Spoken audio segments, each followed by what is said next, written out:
Well, Mr. Miller, thank you for being so respectful of the rules in our facility. You wouldn't believe the amount of people we have to tell to leave staff-only areas. I hope your meeting with Miss Berman was productive. Your next meeting is with Chance Crow very soon. Feel free to take a wander around in our gardens. I'll be waiting for you over in the Meta Centre when you're ready to begin.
Right.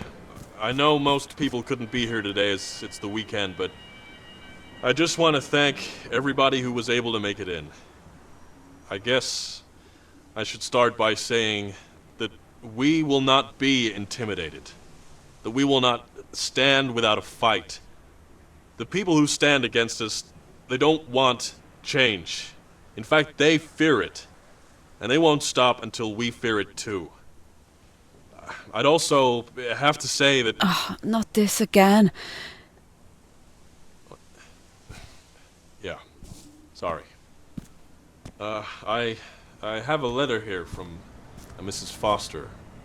Many of you may have known her son, who was sadly lost in the attack. She writes, "My son was many things to me, and to those who knew him best. A loving brother, a good friend, and someone to make you laugh when times were at their hardest. I do not know all of you the way my beloved son did, but I like to think that all the things I saw in him, you also saw on a daily basis. Aaron wasn't the only person to be taken in that blast. but he is the only one I can talk about with any certainty. And that is to say this. He died knowing that every one of his colleagues will not let his death have been in vain. That the family he raised will not live in a world devoid of the presence of his actions.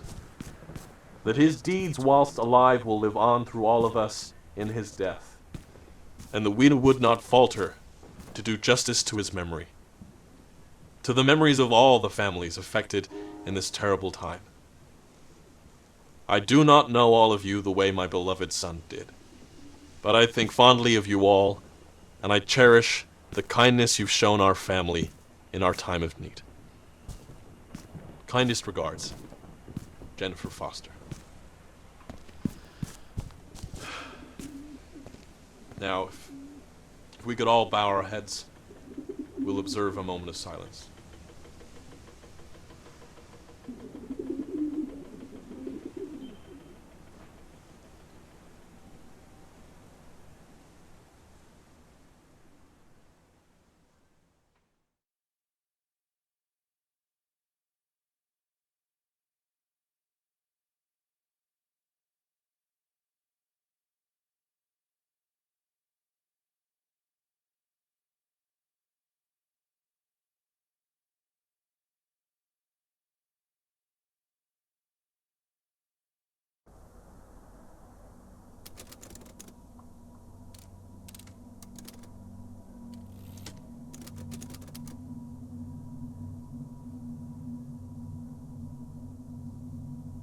That photo was taken the day before it all happened. How fragile a life can be. It can all shatter in an instant.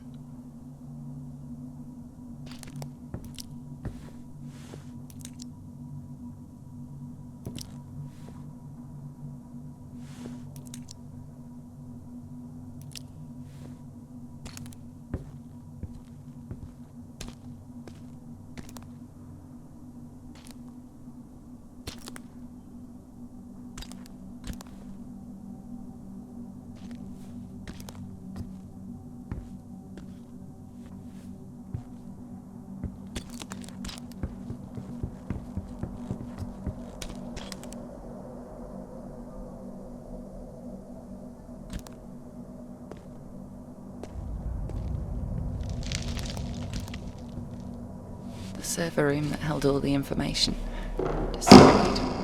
If only it had been that easy.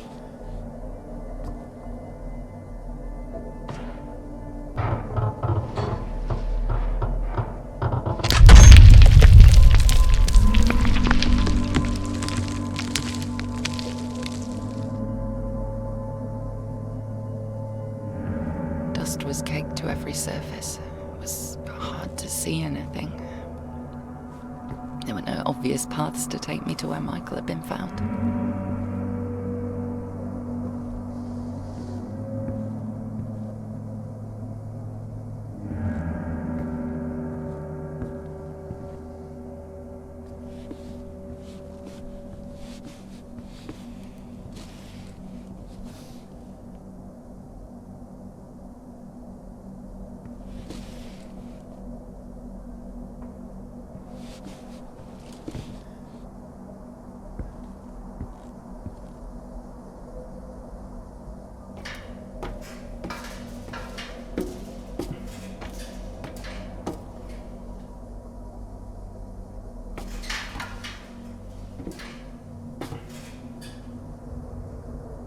What was Michael even doing in there? He shouldn't have been.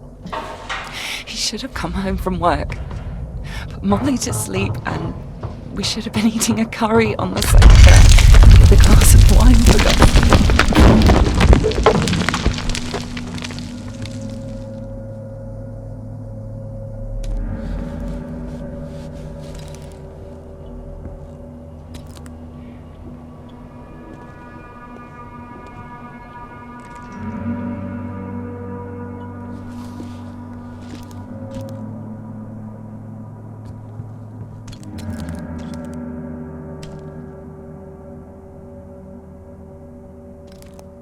I couldn't understand it at the time. How would it come to this?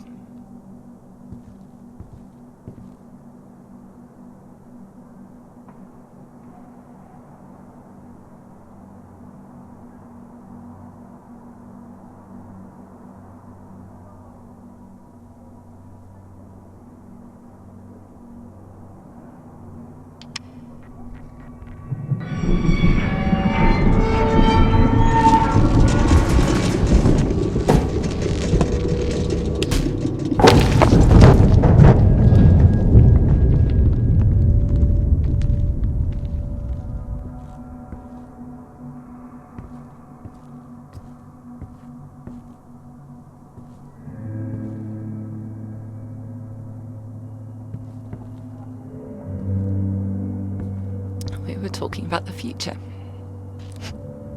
That seems so stupid now, doesn't it? There's no way I could have known. This would hopefully help me find my way a little better.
Lives lost. James, he was round for dinner with Amy just 2 days before all this happened. Jake and Andrew had so much fun in the basement. Cry out for help as Michael would pretend to be a tiger stalking them in the long grass.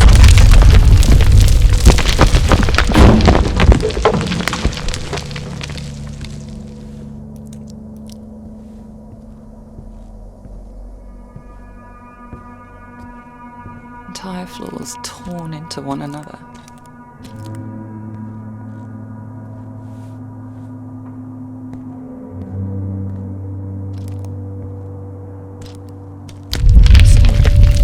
Alone. The room they said Michael was found in.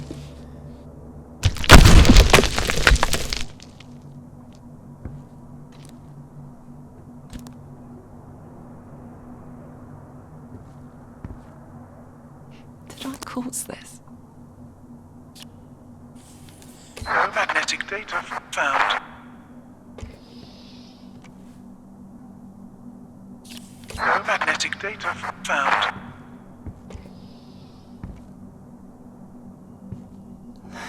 Lives ruined. Torn. They woke up that morning, went to work and never returned. Michael's towel still sat on the floor where he left it. I can't bear to pick it up. He should be the one doing it. I always told him to clean up after himself, but he never listened.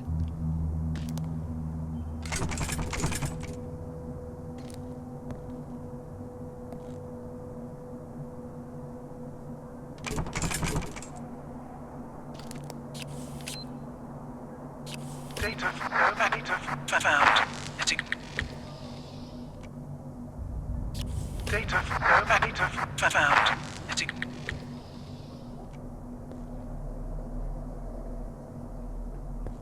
No magnetic data found.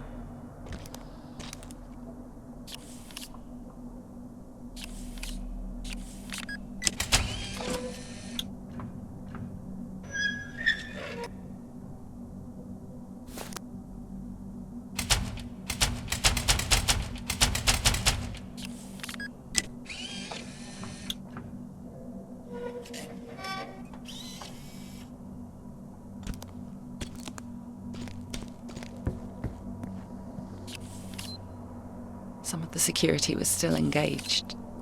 They were trapped. No magnetic data found.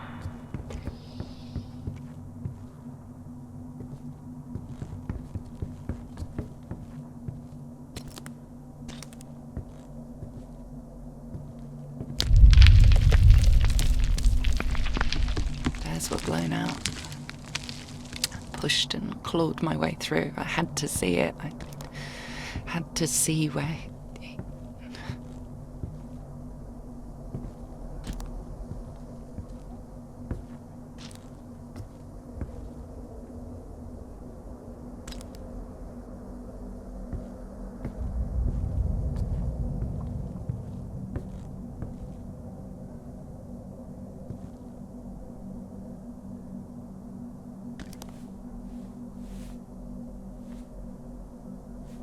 climbed. A nail, it tore my jumper. Can you believe it? My husband was found in the room next door, and for a split second I actually paused to care about a torn jumper.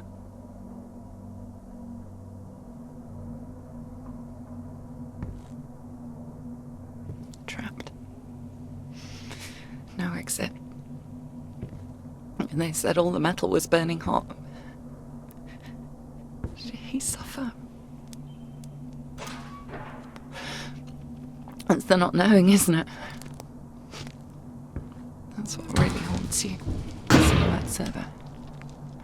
Somehow it had survived the blast. The irony of it wasn't lost on me.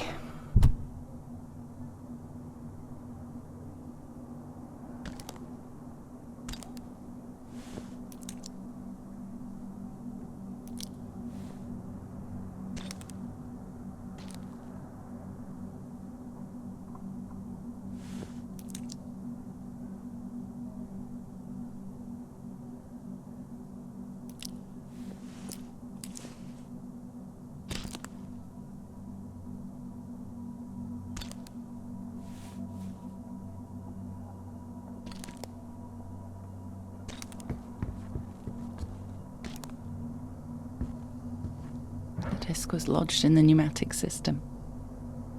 I thought about Michael in his last moments, struggling to get to it.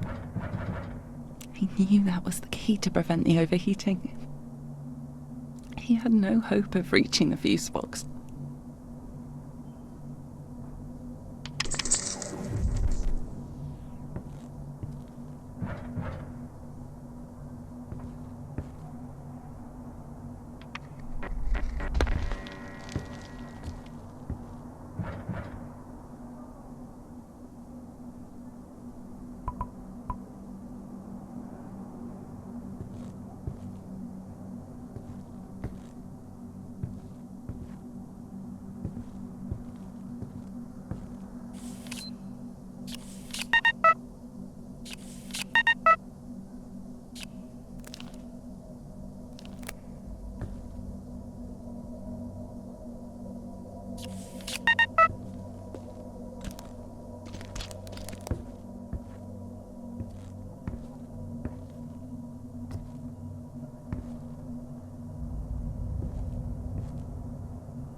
Pulling the cartridge out took me back to that night.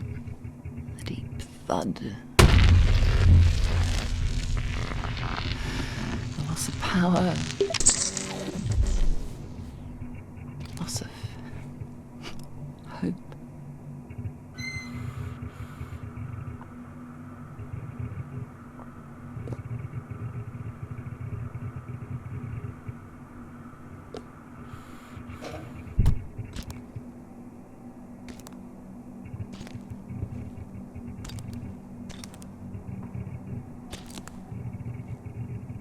It was just out of reach. That was Michael's lunchbox. What was it doing there?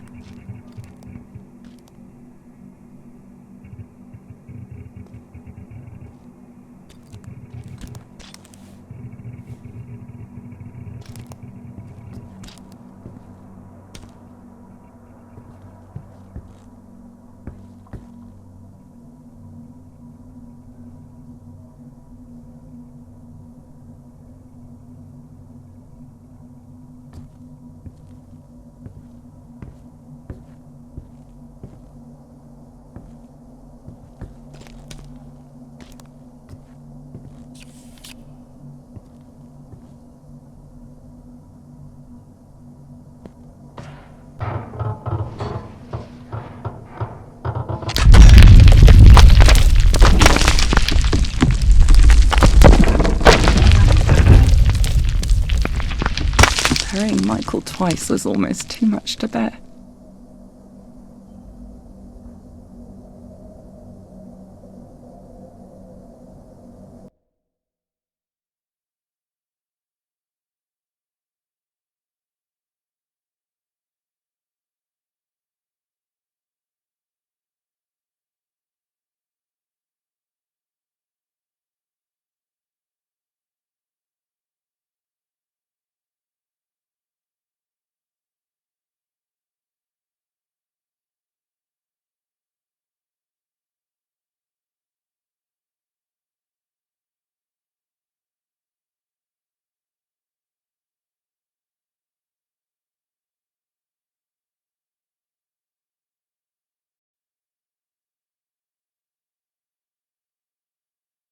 Apparently, security is tight in the Meta Center, so your second meeting might be a little harder.